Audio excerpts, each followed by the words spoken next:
I've been gone for so long. I am back to the B, to the A, to the C, to the K. I am back.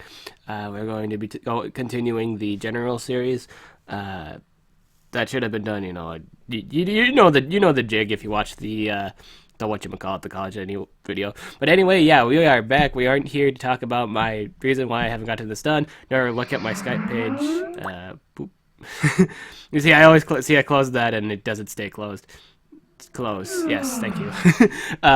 You did not come here to see that. You came here to learn about Ingvar. Is Ingvar great? What's he do? All that jazz. In all honesty, in my opinion, I will say, in terms of light monsters for beginners, I would highly recommend getting this guy. Even if you can't use, like, at some point, you do need to pick up on Invarv. Just at any point in the game, if you don't have any light monsters, this is the basic, this is the Mario, this is the basic sword, this is the thing everybody uses. It's a really great light monster. Am I saying he is the ultimate, oh my god, the best in the game? No, there are, other light monsters that get the game done faster, but this guy is in top tier stuff. This guy's got good supporting moves. Despite his, the offensive stat aren't the prettiest. He's pretty slow. 3,267 is pretty slow. The power is really sad looking, but don't let that fool you. Don't let those stats fool you at all. This monster is fully capable of holding out on its own, and he's fully capable of annoying your enemies too. It's just nuts. In my opinion, he has he has got the best this plus more setup kind of deal. What I mean by this plus more, I'll get more so after I've done explain all the moves. Now, so power. Let's just go formal. Power 3,234. Despite this being a really low power, he has a move that makes very little to no difference of how low this power actually is. Because once he applies that debuff, he starts to hurt.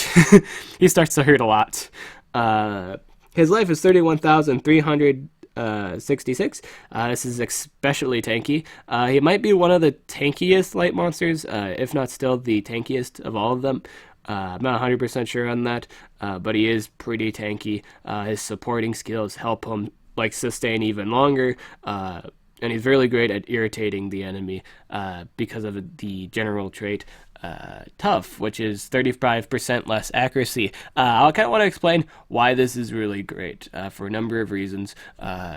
One, the health sustainability is huge, so you're not going to be able to one-hit it really unless you don't set up the double damage feel.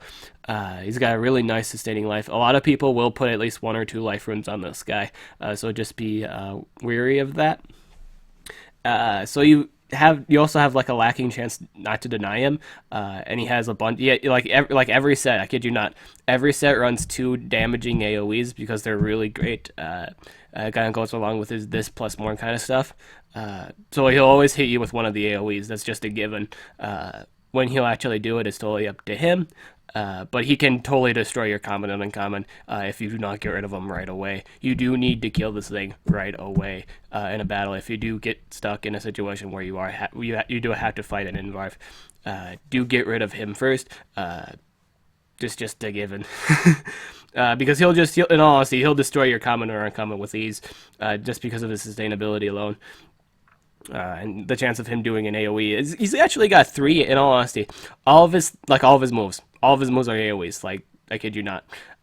Just for the basic set or whatever set Invarv uses is just an AoE of some kind, and it's really strong. His speed is 3,267. I think this is the only thing that's not pretty about him, is the speed. It is a pretty slow monster, but I don't think that hampers too much with it. In all honesty, I don't think this bothers him all that much, despite the slowness. Just put a single speed rune on it, and he'll do just fine. And to my understanding, late gamers just tend to shove either full speed, I believe, or team speed. 2 team speed and speed, but it's whatever. You can build them a whole bunch of different ways, but I think late gamers, there's the upper, as soon as it starts getting to the sweet, when you go above the middle class of the competitive scene, you start to see a more quick, fast pace. You see more so, I think you might see more so people running full speed, or just take advantage of his utility, because his utility alone is powerful enough to keep him out there. I don't know if people run him with life at that point. I'm not 100% sure on that.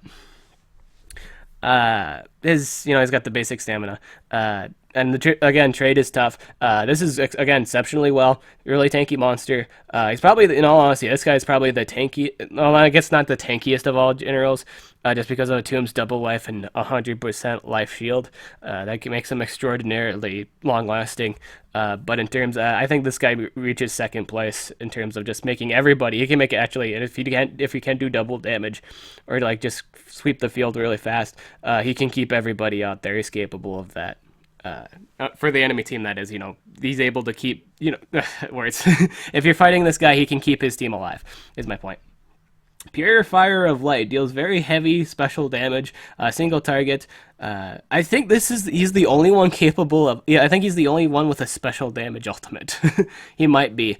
Don't quote me on that, but I'm assuming that it is that case, where he's the only general that has his special damage ultimate. I think despite this not doing, you might not think this would actually hurt, but he has a move. If you use that first and then you use this, it's gonna kill something. It's gonna kill something. It's probably gonna kill something without a life rune. Period. If it's really fragile, it'll kill it. Just no doubt. We're gonna skip everything in skill groups 1. It's nothing really here is too relevant. Oops. Stunning Assault deals moderate special damage. May stun target, requires cooldown of a single turn, 45 damage, 30 stamina. You may run the skill. I will say, totally these next two. These next two skills, skill groups and skill groups 2 and skill groups 3, totally up to your pleasure. But there is a set that everybody kind of just tends to use. I see this on some Invarves. I do. It's the thing. It's a stun. Stuns are always nice. You can restrain monsters.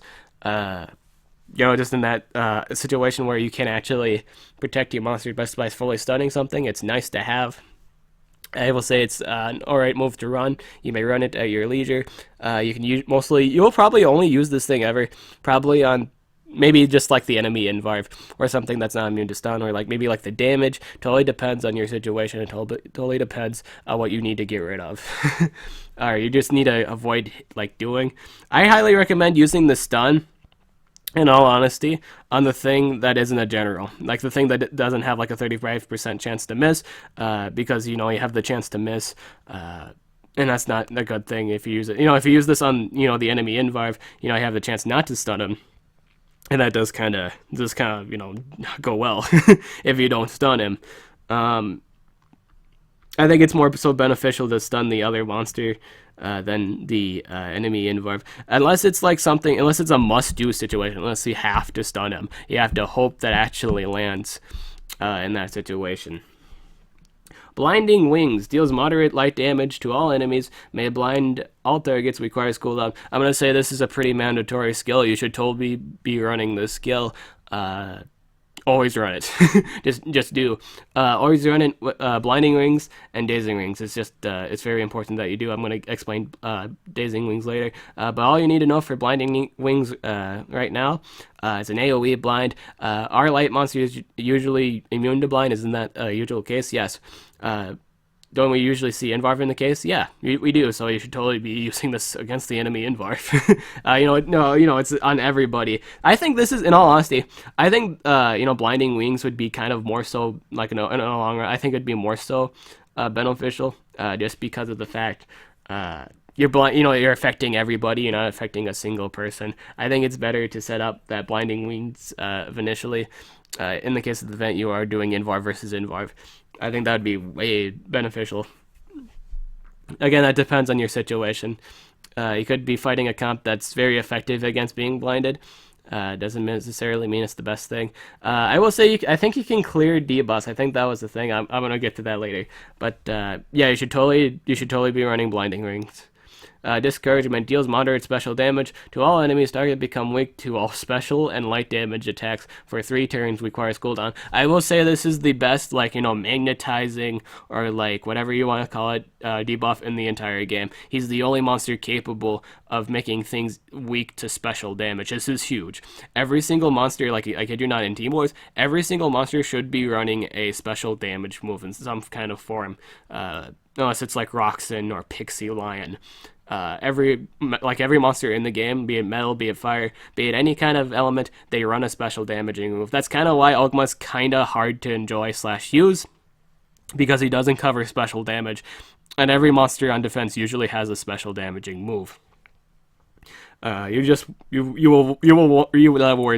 will run into monsters using special damaging moves. That's why this move is so relevant. It's relevant in the meta. It's relevant in both, actually, in both metas. Actually, it's relevant in both worlds. People, every single area, whether it be new, middle class, or late game people, they all use this monster. This monster is really huge. It's really annoying to get through.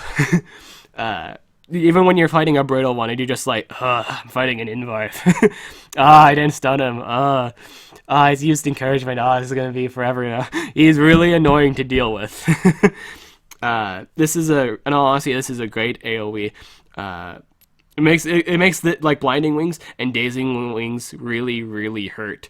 They got the solid 35 damage. So if you apply the discouragement the first turn and then follow that up with blinding wings and dazing wings, it's gonna be really annoying for the enemy. It's gonna be really annoying. You can set it up in a multiple ways. Totally depends on are you gonna is your comp very good and can handle itself without having you to set up blinding wings right away. You can set up discouragement so your attacker can do this special damage move and hurt 50% more of the damage. Totally depends on your comp.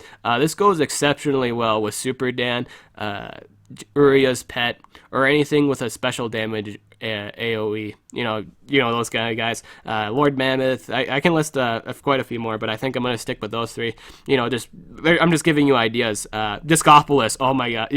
Discopolis would really like this discouragement buff, just because he can do spammable, dazing, stunning, and they're both special damaging moves. That's a thing. I think he works especially well with Discopolis. You might want to look into that. But this works well with pretty much any attacker in the game, or just any monster in the game, whatever it may be, because of just special damage AOEs. You don't benefit from this; they just do. Even special damage single target moves benefit from this move. It is a very crucial move. You should totally be running this move too. Full attack deals very heavy special damage, requires a cooldown of a single turn, 55 attack power, and 34 stamina. I really don't recommend this move because he isn't for one, he's not the main damage. You should not be running him as the main damage. This is not a good idea. You should be, if in all honesty, if you're running any of these, between these two, you should be running the stunning assault, just for that just the sake of denying. You should be doing that. Dazing Wings, this is the this goes with his Blinding Wings. Dazing Wings does exactly what it says. Deals moderate light damage to all enemies.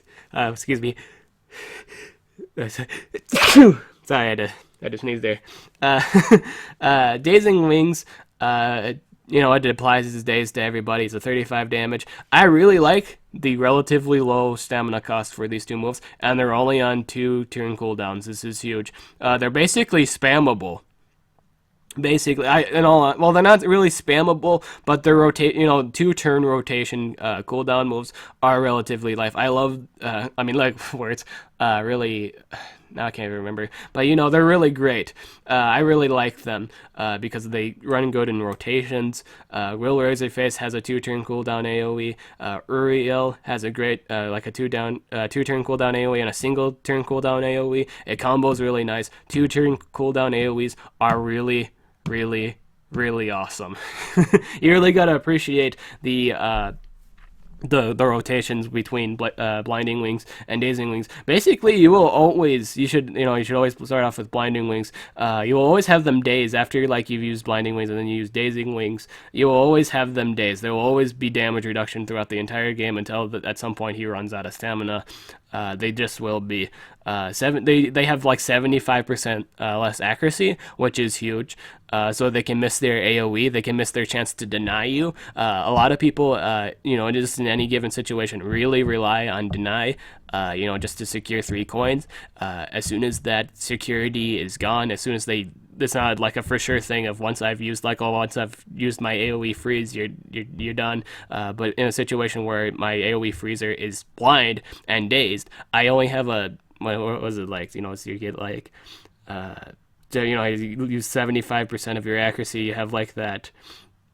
Oh, what would it be like? Would it be 20? Yeah, it'd be 25% of a chance to even deny you or even hit you at that point. That's huge. That's really bothersome. This is why he is such a relevant monster in any given place of the game. He's just got a really strong foot in the area, or the door, if you will. These combo really well. You should be running both of these AoEs. Encouragement removes all negative effects, gives light regeneration and stamina regeneration to all allies. Requires a cooldown of 3 turns. You should totally be running this move too. This is a move you'll see every Ingvar use too, because it's a really strong buff. This is why it's really relevant, because he removes debuffs. This is actually huge too. So he counters himself essentially. So I can kind of see why people run the stunning assault. In the case of the event, they do this, like the enemy Ingvar does. Excuse me. So basically, what this do, it essentially keeps you alive. Normal damage doesn't cut it. Like if if you're taking like if you're receiving like non-double damage, if they're not able to kill you or do really high amounts of damage in the span of the regeneration, you're always going to be in a good spot. If the basic attack damage doesn't do more than 20% of your, just because it's going to keep, you're always going to get back. You're going to get more back in all honesty.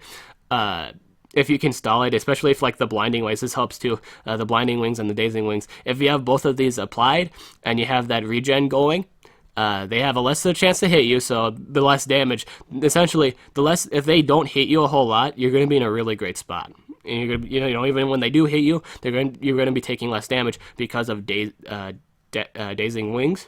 So essentially, you take less damage. So essentially, if they don't even do over 20% of what you recover, they're not doing anything to you at this point. You're still fine. So if they don't consecutively attack you, they lose damage, and you're just regaining it back. It's really, really hard to come back from a game if you can't get rid of this. That's why it's kind of important to get rid of Ingvar first in a lot of situations. It's because he can make things longer, live longer. And you're kind of pressured too, because a lot of people will be running discouragement too. So his moves will actually start doing damage. They really do hurt, and you gotta consider the fact, not in this kind of like game, a lot of people like build kind of brittle, or at least a lot of people do. There's a lot of situations where a lot of people don't value life runes, and you see on like defense, they'll probably run like a really brittle, comp and stuff like that. So if you can get rid of the damage, and essentially you'll always be alright with this regen. And this energy regen, your monsters will keep moving. You'll always be fine. So a mixture of shields, and you're really good to go. It's also really hard to DOT this guy. If you haven't used this yet, in all honesty, if they spent their DOTs, like let's say an Egg Eater, for example, if Egg Eater has spent his blind and burning AoE, you can use encouragement to get yourself out of that. Or like the other, let's say the Egg Eater and another support, maybe like another extra guy monster that does another debuff. They apply that. You're just filled with debuffs. All you have to do is use this move, and you're clear of that debuff. You're not even in a quick situation game. If you put this guy on a team and you can build him if you can build your rune comp into more of a sustaining build, you're going to be there the whole game. You don't even have to worry about being pressured into death, because your comp is very tanky. Like especially if you pair, I will say this, General Atum is his best partner. I've had so many games where, not even so many. I've had like maybe 4 or 5 games as of recent where I fought a General Atum and an Ingvar together, and the comp is disgusting. Because of the chance of not being able to land my AoE, I would either miss Atum but hit Ingvar, or hit Atum but not hit Ingvar, and it's just really annoying. Especially annoying if I don't get Ingvar. If I don't deny Ingvar, he'd do the AoE regen buff. He'd clear the debuff off Atum, and you can do the 100% life shield, or just a more sustaining, stunning, just really stalling. They're not brittle. They're like a lot of the comps I see. They aren't building brittle. They're really tanky, and I can't do anything about it. We don't really think tanking really is a thing, but trust me, when you see a Invarv and a Atum together, and you don't have double damage with you or anything to really sweep the game fast, you're gonna wish you're gonna see the world of tanking, and it's nuts. It's really nuts. When those two are together, it's really crazy. I highly recommend watching out for that combo of Invarv and Atum. It's really solid.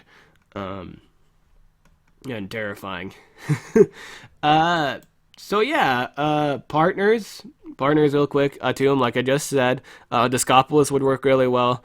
Let me think here. I don't know if Jabeline doesn't have any spammable AoEs. I was gonna say Jabeline, but she doesn't have a spammable special damage AoE. I think it was. I'm gonna scroll up real quick. I think it was. What was the monster I recommended? I recommended, Super Dan. Yeah, Super Dan. You should probably run Super Dan. He's got that 45 damage. I think it was like a 45 special damage AoE. He's got that staple. Anything, in all honesty, anything with a special damage AoE, just any monster. In all honesty, any monster that's capable of special damage. So just like I could pull out the whole roster. Because in all honesty, Ingvar basically works with anybody in the game. Because he's universally great. He provides a lot of buffs and debuffs. I will say this is probably one of the better universal supports in the game. I'm not saying he's the best one. I'm saying he's capable of doing a lot of stuff for everybody, be it the enemy or the ally team. He's able to heal his allies, and he's able to debuff the enemies. So essentially, they'll miss their skills, they'll miss their deny, and at the end of the day, you're gonna irritate somebody. It's just guaranteed. When you put this guy on defense, it's just bothersome. Now, is this guy hard? I mean, in all honesty, is this guy unstoppable? No, he's really not. In all honesty, if you can control the situation, you're in a good spot if you can control the situation. You constantly deny. If everything goes right for you, you can handle this guy, no problem. Again, he doesn't really have the fastest speed stat, so if you can outpace him, if it's like a tanky build set, but he's not able to do any of his tanking stuff, that's a huge problem. If you can remove the buffs too, so even Discopolis, who is just said a great partner, is also a really great counter to him, because he can remove positive effects. It's a spammable 0-turn cooldown move. He may daze him, he may stun him. Other partners would be Glitch. I mean, not partners, counters. Glitch would totally work against Ingvar. You just have to make sure he doesn't hit you with a light move. Period. You just gotta make sure that doesn't happen, and then you're in a really good spot. I will say, Possessors are your best ally too. Due to the fact if you possess Ingvar and he does the AoE life regen move, you are now in a great spot. So if you can possess Ingvar and take that enemy's the buff, you're in a really great spot. It'll also benefit you if you possess him and he does a blind or a daze move, because now they're blind and dazed, and you have an increased chance of living. In all honesty, being possessed, possessing an Ingvar is if it's an enemy Ingvar, they're now in a really bad situation, because if in all honesty, a possessed Ingvar moving, it's never a good thing for the enemy team. It will never be a good thing for the enemy Ingvar's team, because he could blind them, he can discouragement them, he can always you could daze them, he could encourage your team, and it's just not a good thing at the end of the day for the enemy team. It'll be a huge benefit for you. Now, I will say that if you're ever in an Ingvar fight and you possess them, you are in a really great spot, because you took one of their, you got an additional move out of it. You get an additional thing. Plus, if you bring your Ingvar too, that's not even counting your Ingvar. So if the enemy Invarv, let's say you possess the Invarv, and he does the AoE blind, you can combo that. I mean, you can use your Invarv to daze, and now they're blind in daze. They have now, and you still have your blind. You still have your blind, so you can use discouragement or encouragement, which totally depends on your situation. Then you can follow that up with blinding winds, and you are in a great spot. That is, I would say that's his hugest thing. If he ever gets possessed, then then you're probably in a really great. I'm saying if you possess the enemy Invarv. Obviously, if it's your Invarv, you can just recharge and not worry about it. Overall, really nice monster. It's a real shame he's not in the shop anymore, because light monsters for beginners are really hard to come by. They just naturally are. Because Arc Knight, you have to get like specific epics. You can get one of the pieces for Arc Knight in the map, in the adventure maps, but you cannot get the other piece, which is like a Knight Lady.